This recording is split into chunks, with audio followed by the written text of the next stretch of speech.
Insulin ہی اس کا حل ہے اور کوئی علاج نہیں ہے؟ یا کیا انسولین کوئی آخری علاج ہے کہ اس کے علاوہ کوئی جیسے لوگ ڈرتے بھی ہیں کہ نہیں انسولین نہیں لگانی اور جو مرضی دوائی دے دیں، لیکن جب ٹائپ 1 ڈائبیٹکس کی بات آتی ہے تو وہ تو انسولین جب تک نہیں لگائیں گے ان کے پاس سلوشن ہی نہیں ہے، کیونکہ ٹائپ 1 ہوتی ہی تب ہے جب انسولین بننا بند ہو گئی ہے یا کم ہے، اور اس کی کمی کو پورا کر لیں گے تو زندگی زبردست ہے جیسے ہم کہتے ہیں۔ تو لوگ ڈرتے کیوں ہیں اس سے اور اتنے خوفزدہ ہو جاتے ہیں اور کہتے ہیں نہیں ہم نے انسولین نہیں لگانی، ہمیں کوئی اور دوائی دے دیں؟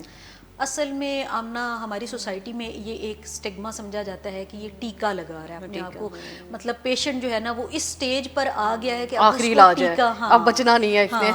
اب اس کو ٹیکہ لگانے کی ضرورت پڑ رہی ہے، اور یہ 3 ٹائم ٹیکہ لگا رہا ہے یا یہ 4 ٹائم ٹیکہ لگا رہا ہے۔ دوسرے لوگ اس پہ ترس کھانے کا وہ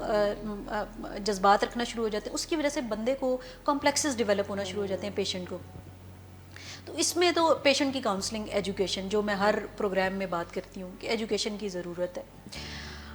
اور انسولین جو ہے وہ کوئی آخری حل نہیں ہے۔ آخری حل انسولین ٹائپ 1 ڈائبیٹکس کے لیے ٹریٹمنٹ ہی انسولین ہے، جیسا کہ ابھی آپ نے بات کی، ٹھیک ہے، اس میں تو انسولین بالکل آپ کی کام کرنا چھوڑ دیتی ہے، لب آپ کا پیدا ہی نہیں کر رہا ہوتا۔ ٹائپ 2 ڈائبیٹکس میں ہمیں کنٹرول اچھا کرنے کے لیے جب دوائیوں پہ کنٹرول پراپر نہ ہو رہا ہو تو اس میں ہمیں ایڈ کرنے کی ضرورت ہوتی ہے، اور سم ٹائمز یہ ہوتا ہے کہ فرسٹ ٹائم جب پیشنٹ آ رہا ہوتا ہے، سم ٹائمز کیا ہوتا ہے کہ پیشنٹ فرسٹ ٹائم جب ہمارے پاس آتا ہے تو اس کی شوگر اتنی ہائی ہوتی ہے کہ ہمیں اس کو بیزل انسولین، گلارجین انسولین پہ سٹارٹ کرنا پڑتا ہے اس کی شوگر کو کنٹرول کرنے کے لیے، ساتھ میں ہم اورل میڈیکیشنز دیتے ہیں۔ تو یہ کوئی آخری حل اس کو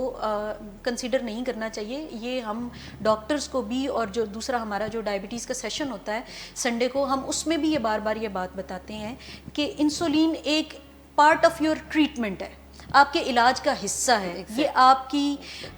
کنٹرول کے لیے ضروری ہے، تو اس کو سٹگما نہ لیں۔ اور دوسرا یہ جو مین چیز درد کی ہوتی ہے، پیشنٹ کہتے ہیں کہ جی مجھے چبھن ہوتی ہے، مجھے ٹیکہ لگنے کی بہت زیادہ چبھن ہوتی ہے، تو ایک تو چبھن اگر زیادہ ہو رہی ہے اس کے لیے ایک تو اپنی سرنج کی نیڈل کو دیکھیں وہ کند تو نہیں ہو گئی، ٹھیک ہے، لمبا عرصہ ایک ہی نیڈل استعمال کرنے کی وجہ سے اس کے اوپر کتنی بار ایک نیڈل کو یوز کیا جا سکتا ہے؟ عام طور پہ کتنی بار ہم ایک جو ہے نیڈل اس کو یوز کر سکتے ہیں؟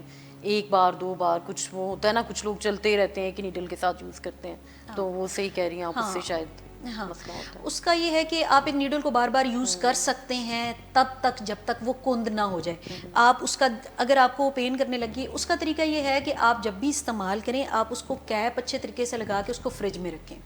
اس طرح آپ اس کو بار بار استعمال کر سکتے ہیں، لیکن جیسے اس کی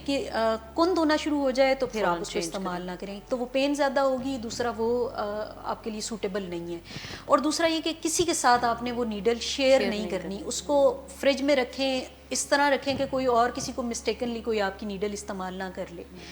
تو یہ چیز ضروری ہے۔ تو پین کے لیے ایک تو آپ نیڈل کو دیکھیں، دوسرا اگر آپ کو پین زیادہ ہوتی ہے تو آپ جو اپنی چٹکی میں سکن کو اٹھاتے ہیں اس کو تھوڑا سا زور سے اٹھا لیں، اس سے یہ ہوگا کہ اس کو آپ کی اس چیز کی اٹھانے کی پین ہوگی، اسی میں آپ انجیکشن لگا لیں، آپ کو نیڈل کی پین اتنی محسوس نہیں ہوگی۔ تو تھوڑی بہت پین تو ہوتی ہے، نیڈل از نیڈل، لیکن with the passage of time آہستہ آہستہ پیشنٹس جو ہیں وہ یوز ٹو ہو جاتے ہیں اور پتہ بھی نہیں چلتا، باتیں کرتے کرتے لگا لیتے ہیں۔